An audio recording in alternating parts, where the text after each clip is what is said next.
What is going on, everybody? My name is John Solo, and I want to welcome you to the first episode of Messed Up Origins in 2020. It's been about 3 weeks since our last episode, and in that time, our community has grown by a mind-blowing 47,000 people. I know that a lot of you found us through watching what's actually one of my favorite videos I've ever made, the Messed Up Origins of Hades, so I thought it'd be cool to do something similar to welcome you to the Solo fam. Just think of it as my way of saying thank you for sticking around. Now, please don't ever leave. Now, Disney's Hercules is filled with a lot of great characters, and we've talked about many of them on this show, but one fella I've neglected to mention very often is Hercules' trainer, Philoctetes.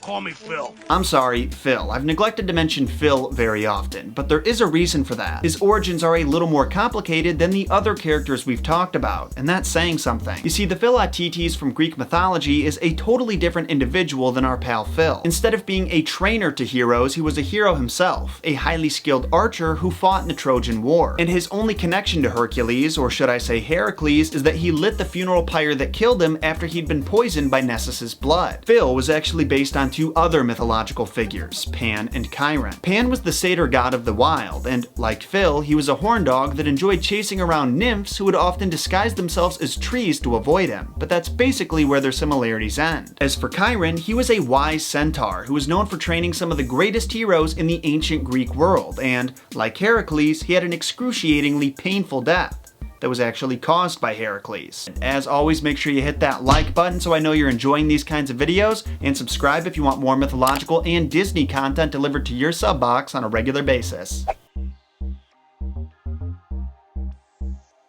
So like usual, let's start with the basics. Who was Chiron? Well, as I said before, he was the Centaurian trainer of some of the greatest Greek heroes to ever live, but he was different than most of the other centaurs. If you saw my video about Hera, the queen of the Olympians, you might remember the story where Zeus tricks a guy named Ixion into banging a cloud that looks like Hera, and that from their coitus, the first centaur was born. Well, Chiron had a different origin story, and that's what makes him so special. His mother was the ocean nymph Philyra, and his father was the titan Kronos, the former king of the universe, who also sired the original 6 Olympians, therefore making Chiron Zeus's half-brother. Although it may have been too complicated for kids, I think it would have been cool if Phil and Zeus were also brothers in the movie, because that means Zeus would have sent Hercules to live with his uncle Phil after getting in trouble with those people at the market, and that would have made Hercules the Fresh Prince of Olympus. Missed opportunity, Disney. Now you may be wondering how a titan mating with an ocean nymph made a centaur, and that's a great question that I fortunately have the answer to. You see, like his son Zeus, Kronos also did a good amount of his thinking with his dick and cheated on his wife Rhea multiple times. Well, on the occasion that he was getting it on with Philyra, Rhea suddenly appeared before them, and to get away without her noticing, Kronos turned himself into a horse, and this somehow resulted in Chiron being born with a horse's lower half. Now what's especially interesting about this is that while we usually picture centaurs as having a man's torso on top of a horse's body, Chiron was often depicted with his own distinct form on Greek vases. He had the full body of a man from head to foot with a partial horse body attached to his backside, and he also wore clothes. The two theories behind this are: 1, the paintings simply reflect his portrayal in Greek theater, where costume limitations required a simplification of the centaur form, or 2, it's because unlike most of the other centaurs, Chiron had divine roots. Regardless of whether he had 2 or 4 horse legs, Chiron's mother thought he was hideous and wanted nothing to do with him. And since by this point his father was imprisoned in Tartarus, he was left in the care of Apollo, the god of the sun and protector of children. Apollo educated the centaur in the fields of music, archery, hunting, gymnastics, prophecy, medicine, and herbs, and he would later go on to discover the fields of botanical and pharmaceutical studies. And because Chiron was half horse, half human doctor, this made him the centaur for disease control. Alright, I definitely plagiarized that joke, but I at least deserve some points for the delivery, right? No? Okay, moving on. Due to his upbringing by Apollo, Chiron also had a very different temperament compared to the other centaurs, who were typically portrayed as animalistic, indulgent drinkers that were incredibly horny all the time. Interestingly, satyrs had a similar reputation as centaurs, but that might not be a surprise to you after seeing Phil creep on those nymphs in the movie. Hey Phil, nymph is not short for nympho, okay? Move along. Instead of Chiron being anything like his equine brethren, he was patient, wise, and fair, especially with his students. And speaking of his students, I'd say it's about time we talk about them and some of the heights they were able to reach as a result of his teachings.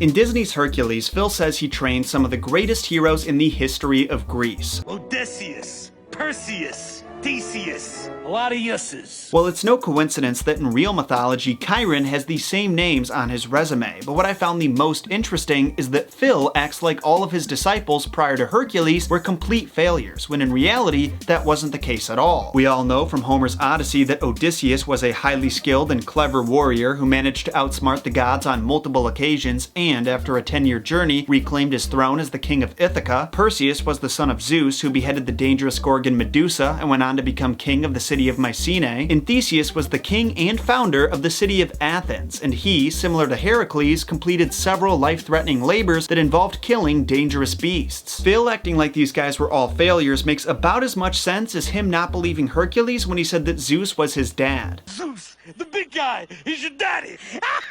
Read me a book, would you, Dada? Zeus, once upon a time. It's the truth. Please.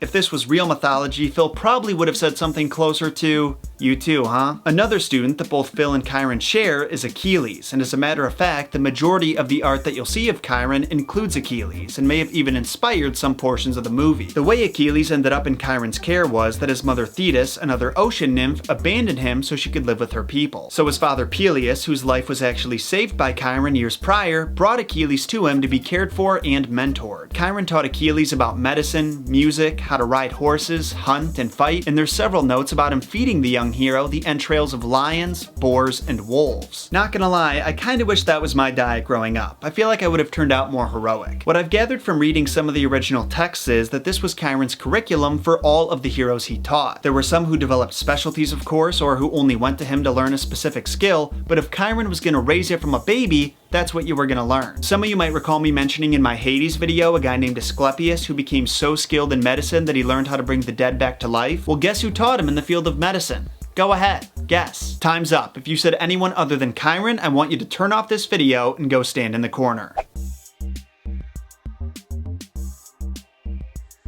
Now you may have noticed I didn't really talk about Heracles in that last section, and there's a reason for that. As it turns out, Chiron didn't have much to do with his training. There's a few sources out there that list Chiron as one of Heracles' mentors, but I couldn't find any details about what that mentorship entailed. And yes, mentorship is a real word. But just because Chiron didn't play a major role in Heracles' life doesn't mean that Heracles didn't play a major role in Chiron's life, because he did. He killed him. So let me explain. Remember how Hera tricked Heracles into completing those 12 labors so he could be forgiven for killing his wife and children when she was secretly the one who made him do it? Well, during his 4th labor, slaying the Erymanthian boar, he made a stop at the cave of another wise centaur, Pholus, and had dinner with him. When Heracles asked for some wine to have with his dinner, Pholus gave him a bottle of some ultra-powerful brew the wine god Dionysus had made. After Heracles opened the bottle, the wine vapors wafted out of the cave and intoxicated the group of centaurs that were gathered outside. The centaurs got so blitzed from this that they attacked Heracles for no reason, and he was forced to defend himself by shooting them with arrows that were dipped in Hydra's blood, which was incredibly poisonous. Unfortunately, Chiron got caught in Heracles' crossfire, and the poison infected his bloodstream, causing him terrible pain. The worst part was that he was part deity, so he couldn't die and was forced to suffer. This is where Prometheus comes in. He was a titan who had defied the gods by giving fire to humans, and as punishment, he was bound to a rock where every day an eagle, a symbol of Zeus, would eat his liver, which would then grow back overnight, only to be eaten again the following day. Well, Prometheus suggested to Heracles that Chiron could sacrifice his immortality to escape the pain and free him in the process. So essentially trading an immortal life to give somebody else another chance at life. Heracles forwarded that message to Zeus, who took pity on his half-brother and released Prometheus so Chiron could die. To honor his half-brother and the trainer of some of the greatest heroes Greece had ever seen, after Chiron passed, Zeus placed him among the stars as the constellation Sagittarius. A pretty sad way for someone like him to go, and just imagine how guilty Heracles felt about how that went down. At least Chiron got a constellation out of it, right? Would you call that a constellation prize? You know, instead of consolation prize? Never mind. Now my question is, was Phil's desire to have one of his heroes' portraits in the stars Disney's personal spin on this ending, or is it just a coincidence? Personally, I'd like to say it's the former, but I couldn't find any mention of it in the special features or anywhere I looked online. So Can't say for sure. Regardless, that was the messed up origins of Philoctetes/Chiron. Let me know your thoughts about him and what you took away from the story in the comments down below. Hopefully you enjoyed watching this video as much as I enjoyed making it. To this day, Hercules is my favorite Disney movie of all time, and every one of these mythological origins videos I do makes the next time I watch it even better, so I hope you have the same experience. As always, before you go, make sure you drop a like, subscribe if you haven't already, and share this video with any Disney or mythology fans you know. The links to my Twitter, Facebook, and Instagram, as well as Gunther's, are all down below, so go ahead and give us a follow if you want to stay updated on Messed Up Origins news, suggest a topic, or even say what's good. I'll be seeing you guys soon with even more messed up content. Until then, my name is John Solo, and remember, John shot first.